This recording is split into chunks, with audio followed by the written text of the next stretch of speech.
চাহ খেতিত কোনটো সাৰৰ দৰৱ ব্যৱহাৰ কৰিব লাগে, কিমান পৰিমাণত ব্যৱহাৰ কৰিব লাগে, কেতিয়া কৰিব লাগে, অৰ্থাৎ চাহ খেতিত হাবিবন বা অপতৃণ কেনেকৈ নিয়ন্ত্ৰণ কৰিব লাগে তাৰ বিষয়ে চাহ বিশেষজ্ঞই আগবঢ়োৱা ভাষণ এটাৰ সম্পাদনা কৰি আপোনালোকলৈ আগবঢ়াই দিছোঁ। ভিডিঅ'টো সম্পূৰ্ণকৈ চালে আপোনালোকে এই বিষয়ৰ যথেষ্ট কথা শিকিব পাৰিব বুলি আশা কৰিছোঁ। কিন্তু ভিডিঅ'টো আৰম্ভ কৰাৰ পূৰ্বে এটা অনুৰোধ যে আমি এই ইউটিউব চেনেলটোত চাহ খেতিৰ কাৰণে প্ৰয়োজনীয় বিভিন্ন ভিডিঅ' আগবঢ়াই যাম। সেই ভিডিঅ'সমূহৰ খবৰ লাভ কৰি থাকিবৰ কাৰণে আপোনালোকে এই চেনেলটো এবাৰ ছাবস্ক্ৰাইব কৰি লয় যেন। তেন্তে আহক আজিৰ ভিডিঅ'টো আৰম্ভ কৰোঁ।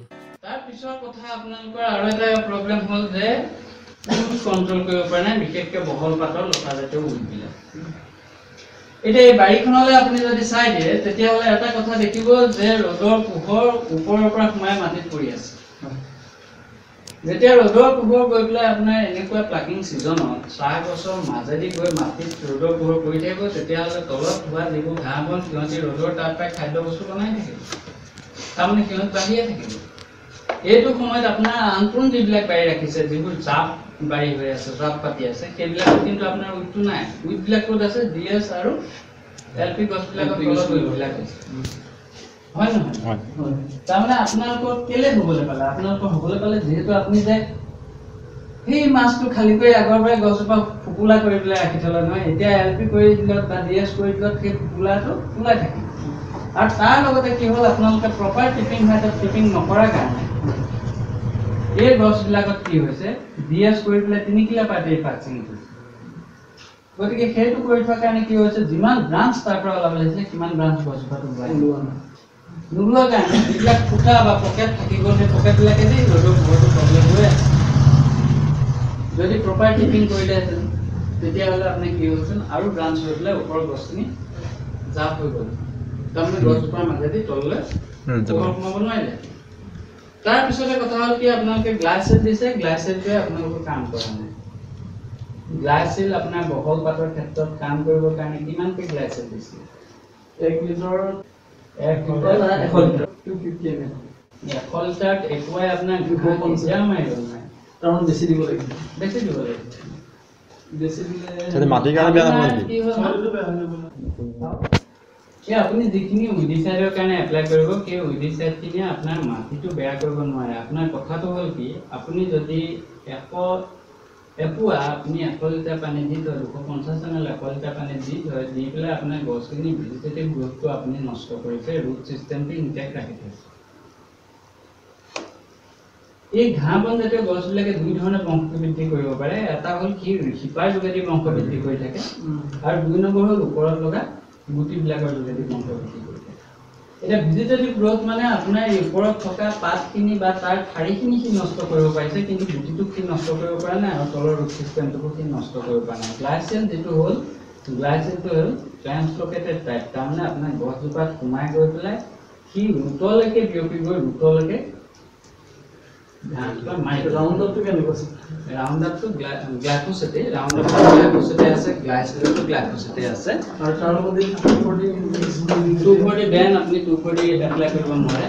আচ্ছা, গ্ৰামাক্সিনটো গ্ৰামক্সিন এপ্লাই কৰিব পাৰিব। গ্ৰামক্সিনটোৱে আপোনাৰ ভেজিটেটিভ গ্ৰোথটো নষ্ট কৰে। এতিয়া কথাটো হ'ল কি, গ্ৰামক্সিন মৰাৰ পিছত আপুনি 20-25 দিনত তাত আকৌ ঘাঁহ উঠি আহিব। কিন্তু গ্লাইফোছেটটো আপুনি যদি প্ৰপাৰলি মাৰে তেতিয়াহ'লে আপোনাৰ গ্লাইফোছেটে ঘাঁহ পুৰা কণ্ট্ৰল কৰিব। এতিয়া কথা হ'ল, আপুনি গ্লাইফোছেট এপ্লাই কৰা পিৰিয়ডটো কোনটো টাইমত আপুনি এপ্লাই কৰিব? এতিয়া এইটো কথাটো চাওক, ছেপ্টেম্বৰ।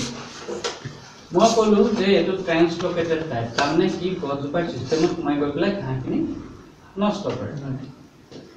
এতিয়া আপুনি যেতিয়া গ্লাইফোছেট মাৰিব, গ্লাইফোছেট মাৰিলে আপোনাৰ ঘাঁহৰ যিখিনি আপোনাৰ পেটাৰ্ণ, সেইটো আমি চাব লাগিব। ঘাঁহ 2 ধৰণৰ হ'ব পাৰে, এটা হ'ল বগল পাতৰ হ'ব পাৰে, আৰু এটা ডাইৰেক্ট আমাৰ এই ঘাঁহবিলাক মিহি পাতৰ। যদি মিহি পাতৰ ঘাঁহটো আছে তেতিয়াহ'লে তাত আপোনাৰ 800 ml 200 লিটাৰ দিব লাগে, তাৰমানে 400 ml 100 লিটাৰ দিব লাগে। ড'জ বেছি কৰি দিব লাগিব। যদি আপোনাৰ বহল পাত আছে তেতিয়াহ'লে আপোনাৰ 1 লিটাৰ 200 গ্ৰাম আপুনি 200 লিটাৰ দিব লাগিব, 600 ml 100 লিটাৰ পানী দিব লাগিব যদি মিক্স হৈ আছে। আৰু সেইটো এপ্লাই কৰিব কেতিয়া, যেতিয়া আপোনাৰ মাটিখিনি জীপটো কম থাকিব। এপ্ৰিল মাহত আপুনি এপ্লাই যদি সেই প্ৰপাৰ ড'জটোত কৰি দিয়ে তেতিয়াহ'লে সেইটো আপোনাৰ এপ্ৰিলত কি হৈছে ইতিমধ্যে আপোনাৰ LPDS গছবিলাকত পোখা আহিছে সেই পোখাবিলাক আহি পেলাই আপোনাৰ প্লাকিং টেবুলখন ফৰ্ম কৰিবলৈ 1.5 মাহমান সময় লাগিব এপ্ৰিল মে আপোনাৰ 15 তাৰিখৰ পিছত প্লাকিং টেবুল ফৰ্ম হৈ যাব তাৰমানে ওপৰখন পেক হৈ যাব ছানৰ পেনিট্ৰেশ্যন ছানশ্বাইনটো সূৰ্য নাথাকিব আপুনি ইতিমধ্যে যে এপ্ৰিলত মাৰিলে গ্লাইফোছেটটো সেই গ্লাইফোছেট দুটা আছে এটা পাউডাৰ এটা লিকুইড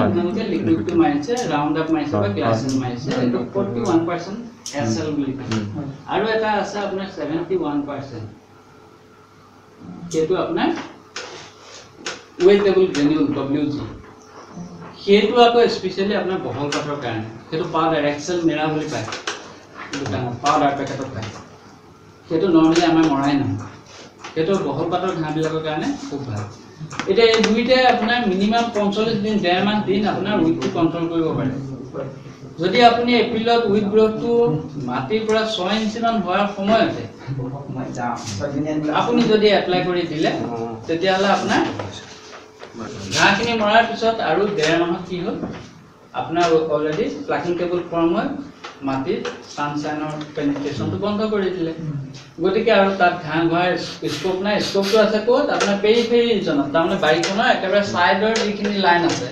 তাতহে ঘাঁহটো গজিব আপুনি এতিয়া আপুনি ৰেগুলাৰ টি ষ্টাৰটো গ'লে দেখিব তাত পাহিৰ ভিতৰত ঘাঁহ গজি থকা নাই ঘাঁহ গজিছে ক'ত একেবাৰে ছাইডৰ পাহিবিলাক কিন্তু আমাৰ মাজত কেলে ঘাঁহ গজিবলৈ পাইছে আমাৰ ৰ'দ পৰি আছে গতিকে প্ৰপাৰ টিপিং যদি কৰে 1 ৰাউণ্ড আপোনাৰ গ্লাইফোছেট দিয়াৰ লগে লগে আপোনাৰ তাত আৰু পিছত যেতিয়া আপোনাৰ প্ৰি মনচুন তাৰমানে বৰষুণৰ বতৰ বাৰিষা বতৰ আৰম্ভ হোৱাৰ আগতে যদি আপুনি গ্লাইফোছেট দি পেলাই 1 ৰাউণ্ড ঘাঁহটো কণ্ট্ৰোল কৰি ল'লে তাৰপিছত পাহিৰ দাঁতিত যিবিলাক ঘাঁহ গজিলে সেইবিলাকৰ কাৰণে আপোনাৰ গ্ৰেমক্সন আছে কিন্তু আপুনি এটা কথা মনত ৰাখিব কেতিয়াও গ্লাইফোছেট নিচিনা দৰৱ তাৰমানে যিবিলাক মই ক'লো যে চিষ্টেমত সোমাই গৈ ঘাঁহ মৰা দৰৱ সেইবিলাক ৱেট চইল তিতা মাটিত সেমেকা মাটিত কেতিয়াও এপ্লাই কৰিব নালাগে কাৰণ কি মই ক'লো যে গছজোপাৰ পাতেদি সোমাই গৈ শিপালৈকে যাব শিপাটো ক'ত থাকে মাটিৰ তলত থাকে তো সেই মাটিৰ তলতে আপোনাৰ চাহ গছৰ শিপাও আছে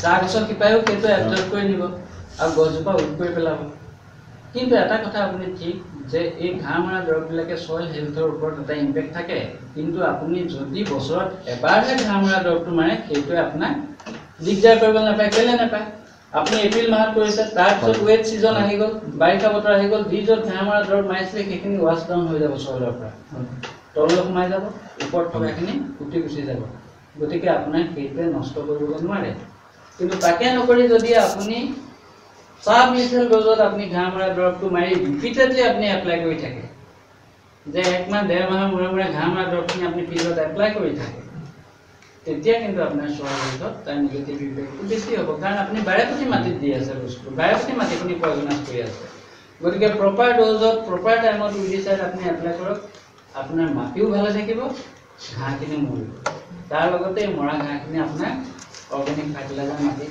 এৰিহে কৰিব কথা বুঝি পাইছে গতিকে এই ধৰণে যদি আপনি উইড কন্ট্ৰোল কৰিবলৈ যায় তেতিয়াহ'লে উইড কন্ট্ৰোল হ'ব আৰু এতিয়া আপোনাৰ য'ত য'ত ঘাঁহ আছে তাত প্ৰয়োজন সাপেক্ষে গ্ৰেমক্সন মাৰি পেলাই বীজ যদি গ্ৰোথটো নাই